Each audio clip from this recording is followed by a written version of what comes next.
good record store in San Francisco. Actually, I think they have 3 stores.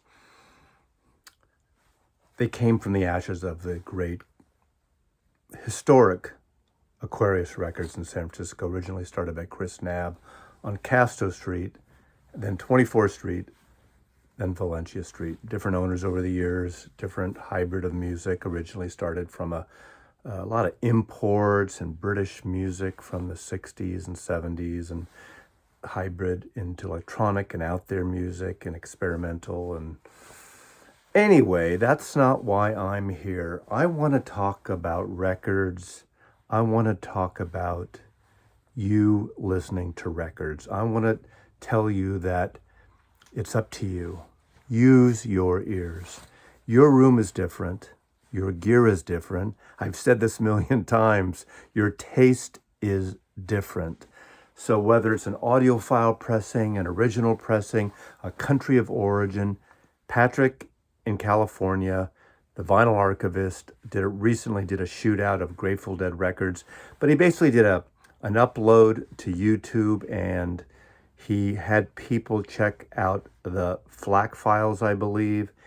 And surprisingly enough, the Chris Bell 2010 cut of Grateful Dead's American Beauty that comes in the box, I think it's the vinyl me pressing version as well, came out #1 from listeners like you. #2 was Mobile Fidelity. And #3, surprisingly to me, was the Grateful Dead original Warner Brothers Green Label, which I think most Warner Brothers Green Label's records sound great. Now, if you get a chance to get originals, and if you have them in your collection, you've been a long-time collector, they'll sound great. You don't need necessarily to get another version. Sometimes we like to play around and get different versions. That's part of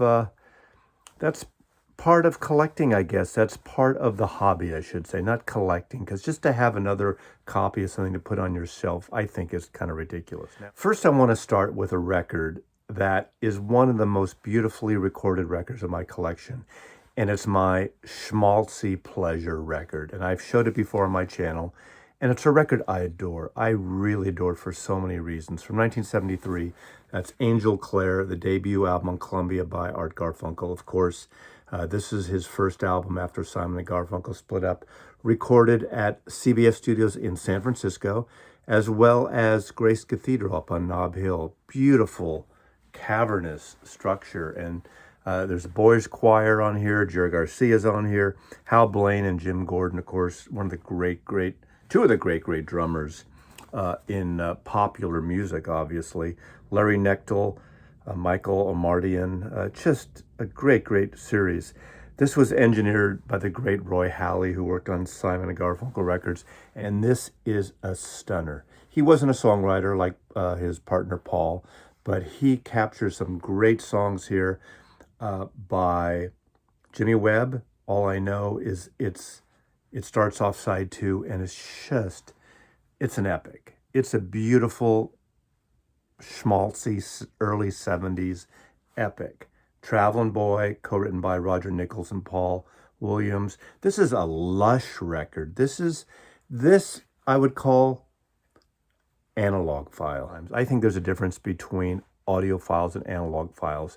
With this whole Mobile Fidelity thing that's going on in the last few months, there's a segment of listeners, and to their prerogative, they want only the all AA analog cut, analog mastered records.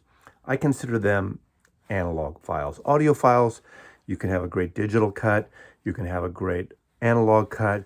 It's what sounds good to you and only you. He does cover a song that Van Morrison recorded earlier but ended up not releasing, and that is I Shall Sing, and it's a really great version. So love this record, and I think this is an audiophile masterpiece. Does it need a reissue? It needs to be in print. It needs to be easy to get, and I believe this is something you can get really inexpensive. Here's a record I happen to have 3 copies of, which is rare. One is because I got an album from my friend's collection, the Coleman Collection, and that is an original Fly edition of T-Rex Electric Warrior. This is the best sounding edition. However, The American edition on Reprise Records sounds really good too, as is this edition. This is the reissue that came out a few years ago. Kevin Gray cut, mastered by the wonderful Kevin Gray, and it sounds really, really good. Now, there's a different vision of mastering. There's a different vision of the sound of records from 1972 to, almost 50 years later. And so that's sometimes you might have a different taste on things. Now, remember, the tapes were fresher here. I would say if I only had to have one, I would keep the UK, but I would be happy with any of one of these. And if I was jumping in record collecting for the first time, if I got this, that's all you need. You don't have to go for an original Reprise or original Fly record, but a fantastic record nonetheless. Good sounding record produced by Tony Visconti, but T-Rex, every one is good in its own way. I think what it comes down to sometimes with these comparisons I'm finding is subjective taste and what you're in the mood for at the time. Now here's a British artist that I don't have an original British Country of Origin edition, and that's the wonderful album by Jeff Beck. I have a stereo copy of this. This is a wonderful record, 1968. This is an original American pressing, 1968 stereo copy of Jeff Beck's album Truth. Rod Stewart's on it. This is a really good record, and I've always liked it. So this is actually the MoFi edition that came about 2 years ago. It's a double 45 RPM stereo, and it does kick ass over that original American edition. It is fuller. Now, some people now have all of a sudden said, oh, I hear these DSD artifacts. I hear something wrong in the pressing. Someone on the Hoffman forums even said, those records are defective because they're a DSD step. Now, that doesn't mean a record's defective just because it has a digital step. Now, of course, I'm not going to get into the whole politics and the bullshit of the lying of Mobile Fidelity and telling people that they're all analog when they're not. That's not what this is about.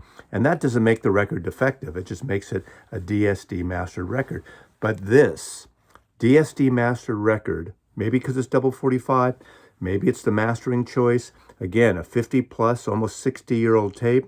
It sounds better than the original analog stereo edition.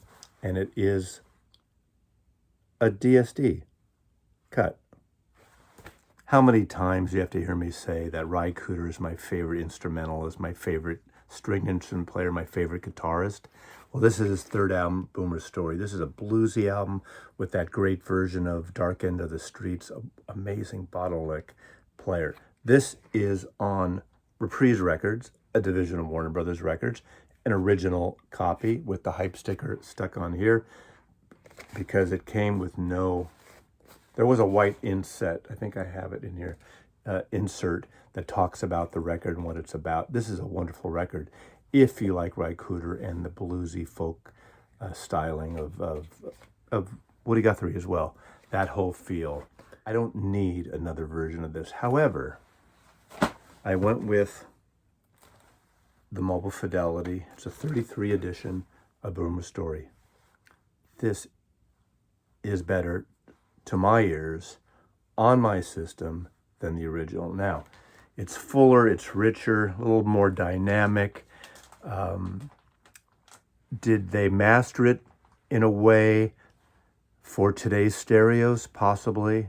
It's not overly bass heavy. There's no excess bottom.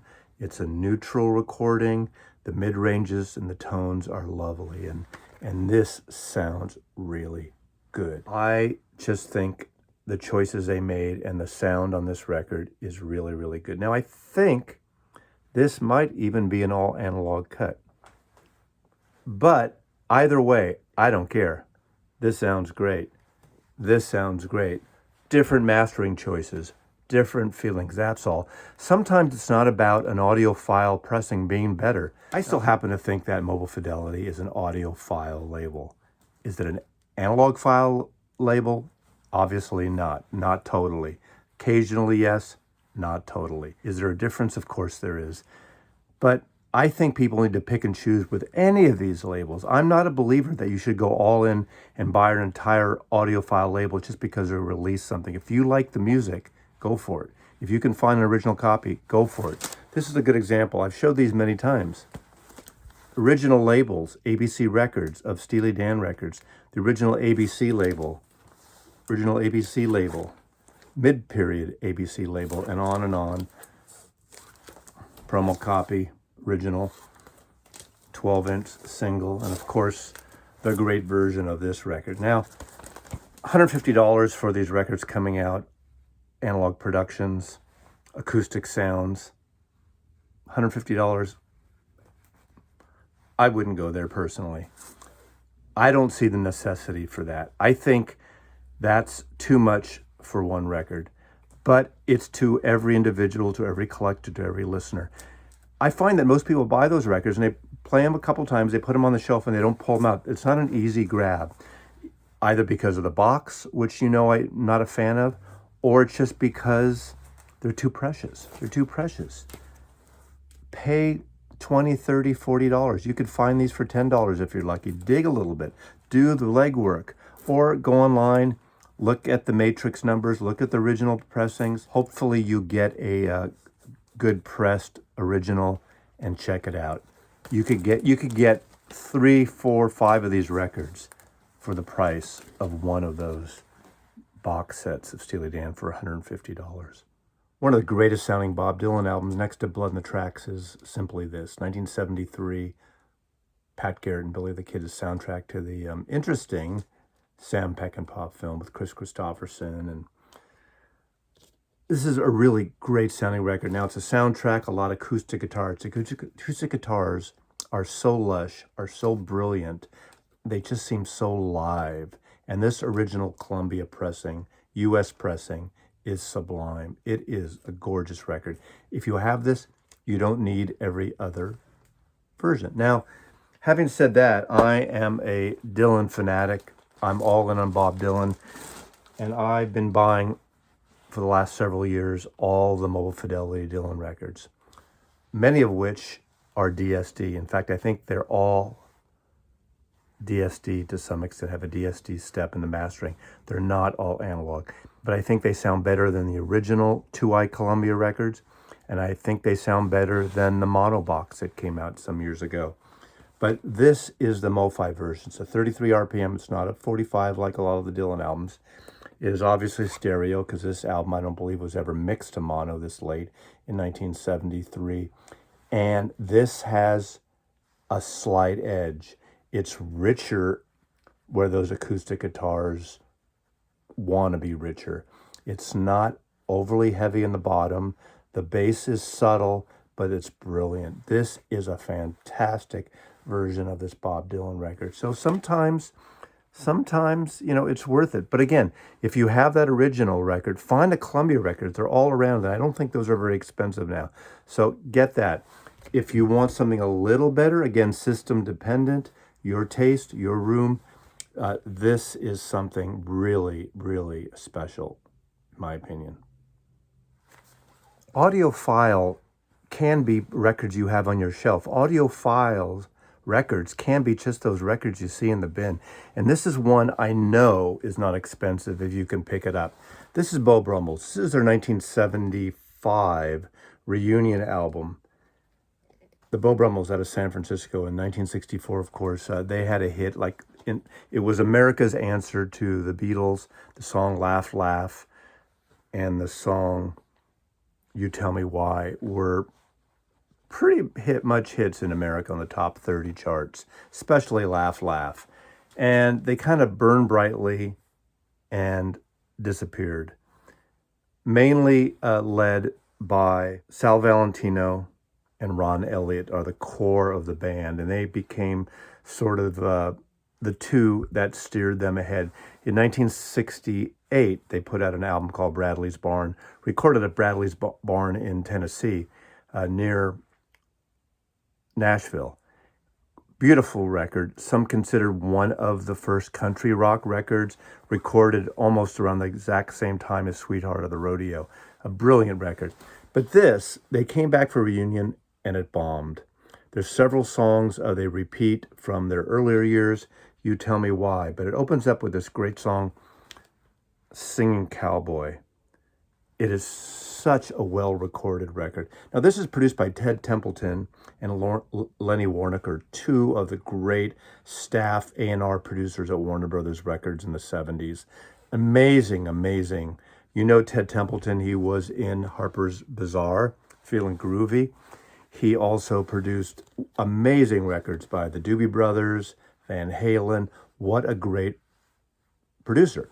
This is a wonderful sounding record. This is an audiophile record. The acoustic sounds, the harmonies, the guitars, it's that, this is the original label. It's the Palm Tree Warner Brothers record label from mid-1970s. You can find this record cheap if you like country rock, folk rock. It's that feel. This is a rimmer. This is the time, around that time, like when Fleetwood Mac's big self-titled record came out, that had kind of that similar West Coast California sound. This is around that same time, and it should have been a bigger hit, I think. And it's a fantastic sounding record. It's an audiophile record. Mazzy says it's an audiophile record. So it shall be, so it shall be done. It is written, so it shall be done. Audiophile masterpiece. The Rolling Stones were never an audiophile band. In fact, their earlier albums, most of their records actually, weren't really well recorded.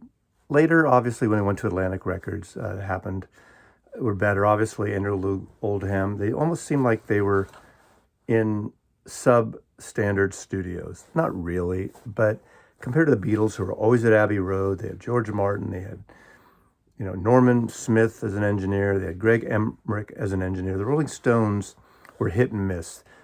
A lot of their mid-period albums were recorded in different studios around the United States, and so there was no consistency there, and it led to, a lot of wonky recordings. Having said that, it's the music, right? The music's stupid, so they're great records. Those Stones records are great.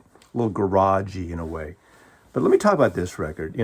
This is Satanic Metrics Request. Now, this is not the first press with the lenticular cover. But what is special about that? First of all, I think this record is a really good sounding record. This is one of their better recorded records, in my opinion.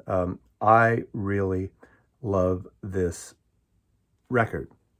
Of course, they ripped off the Beatles, same photographer, psychedelic, all that stuff, but that's another thing. Inner sleeve, I think by The Fool, who did Sgt. Pepper. Remember the smoke on the inner sleeve, or the squirrels on Sgt. Pepper? Now, here's a little secret for you. Maybe you know this already. I know some of you know this.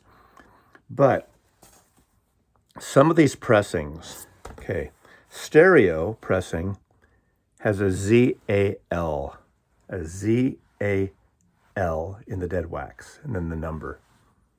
Some of the pressings have on one side or both A-R-L. You know what that means? That means this is a mono pressing. In America, a mono pressing. A mono pressing. Can I say it again? A mono pressing. It sounds amazing. Now, I'm a stereo psychedelic guy, but this sounds really good. Is it audiophile? It's not fucking audiophile. No. Are you crazy?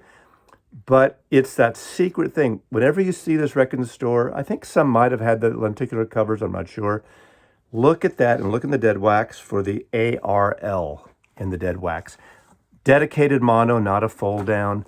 You'll love it. It's a different sound to this record, and it sounds really good.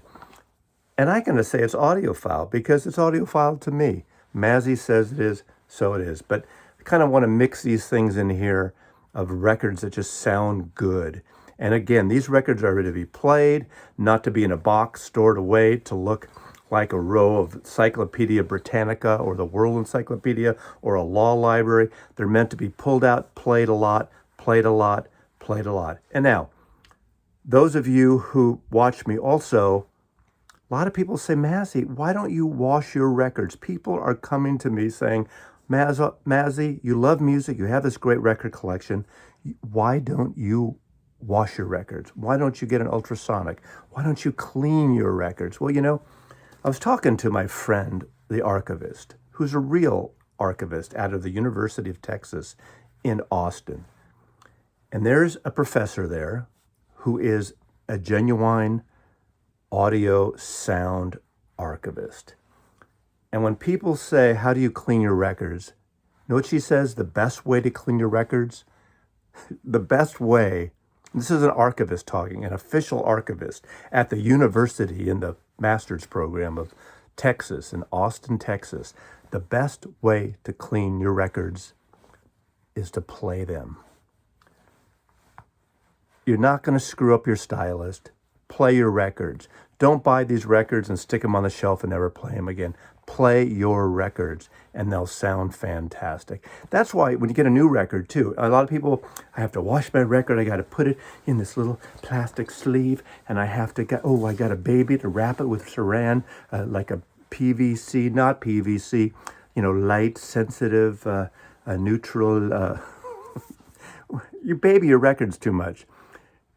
Keep them clean, hand them nicely, put them in a sleeve, paper sleeves we have to put, I need to have a MoFi sleeve. This has been in this sleeve since 1967, and this fucker is pristine, and it plays well, and it's not noisy, and it sounds great. This copy I got from the Coleman collection. I've already played it about 10 times myself, and I know Coleman's had it for 50 years plus. So there you go. Play your records. That's how you clean them. And I think I have 4 or 5 pressings of this. And this one, by the way, this was a late 70s pressing when Decca did a series in color vinyl, no gatefold. It's not very good. Doesn't sound very good. It's cool to have. This was a limited edition that they put out. Looks great. It's pretty. It's okay. It's stereo. But it's UK. I don't know what the source is. This would be all analog. And it just doesn't sound good. Go figure. I don't know what they did, but not great. I'm going to close out with the boss. I think this video on your ears, your taste, your music, enjoy what you got. It's a bit of a rambling video, I'll admit that. I'm not quite sure. I would get a low grade if this were my dissertation of coming up with the kicker in the end. But it's my favorite Bruce Springsteen album. It's an original Columbia in 1975. First time I saw him at Paramount Theater that year. Wow. Just wow. Maybe my second favorite album, or at least one of my favorite. Rosalita, but my favorite song here is Sandy, 4th of July. Wow. These are Columbia records. They sound pretty good. Bruce Springsteen records never really sounded great, especially later on. They sounded muddy. They sounded, he and John Landau really like that compressed sound. But let me show this. I only have the first volume. I don't have the others. This is the box set that came out, 5, 6, 7 years ago. And these are digital cuts. This uses the plangent process. Plangent process has been very successful, used on all these amazing live Grateful Dead records. Kind of gets things somewhat in tune, because we all know the Grateful Dead were always out of tune, gets their vocals in check, gets rid of any distortion on the tapes. Now, having said that, does Bruce have that? It's not live. These are studio recordings, beautifully produced. All this sort of wall of sound thing that John Landau and Bruce liked, in Born to Run especially. But I would argue that these digitally mastered plangent process Bruce Springsteen records, these are the first, how many records are these? Goes up to 84, I guess, from 73 from Asbury, the Wild the Innocent issues Shuffle, Greens from Asbury Park, Born to Run, Promised Land, all those. The River, etc., etc. This sounds better than the originals. This is a reissue that's digital, that sounds better than the original Columbia. True to force, true to country of origin, country Jersey, Bruce Springsteen records. It's a really great set. If you like Bruce, this is the one to get. So that's the whole audiophile thing from my point of view. Just very subjective, but use your ears, whatever you like. If you like it, you don't have to seek out another version. Just enjoy the music. And these are just some suggestions, some of my personal favorites. I could go through this whole collection for days. Maybe do a live stream and just go through for forever and do the same thing. Maybe we'll do that sometime and take your suggestions. Mazzy loves you.